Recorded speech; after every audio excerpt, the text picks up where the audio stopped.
మీరు ఎప్పుడైనా ఆలోచించారా, మనం కాఫీ లేదా టీ తాగినప్పుడు మనకున్న నిద్ర అంతా పోయేసి మనకి ఎందుకు అంత మంచి ఫీల్ వస్తుంది, ఎందుకు అంత మంచి మూడ్ వస్తుంది, ఇందులో ఉండే మ్యాజిక్ ఏంటిదని చెప్పేసి మన బ్రెయిన్ అడోనసిన్ అనే ఒక కెమికల్ని రిలీజ్ చేస్తుంది. అది అడోనసిన్ రిసెప్టర్ దగ్గరికి వెళ్ళి కలుస్తుంది. అడోసిన్ రిసెప్టర్ అనేది అడోసిన్కి ఇల్లు లాంటిది అనమాట. దీని దగ్గరికి వేరేది ఏది రాదు, ఇదే ఒకటి మాత్రమే వస్తుంది. అలా మన బ్రెయిన్ అడోసిన్ కెమికల్ని రిలీజ్ చేస్తూ పోతుంది. అడోసిన్ రిసెప్టర్ దగ్గరికి వచ్చి కలుస్తుంది, సెటిల్ అవుతుంది. అప్పుడు మనకు నిద్ర అనేది వస్తుంది అనమాట. అయితే ఈ కాఫీ అండ్ టీలో కెఫెయిన్ అని ఒక కెమికల్ ఉంటుంది. ఇది సేమ్ టు సేమ్ అడోసిన్ లాగానే ఉంటుంది. ఎప్పుడైతే మనము కాఫీ లేదా టీ తాగుతామో అప్పుడు ఈ కెఫెయిన్ అనే కెమికల్ రిలీజ్ అవుతుంది.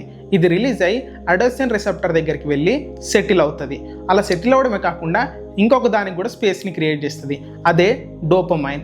అది కూడా వచ్చేసి ఇక్కడ సెటిల్ అవుతుంది. ఈ రెండు కెమికల్స్ రిలీజ్ అవ్వడం ద్వారా మనకున్న నిద్ర అంతా పోయేసి ఒక మంచి ఫీల్ వస్తుంది, మంచి రిలాక్స్ అవుతాము.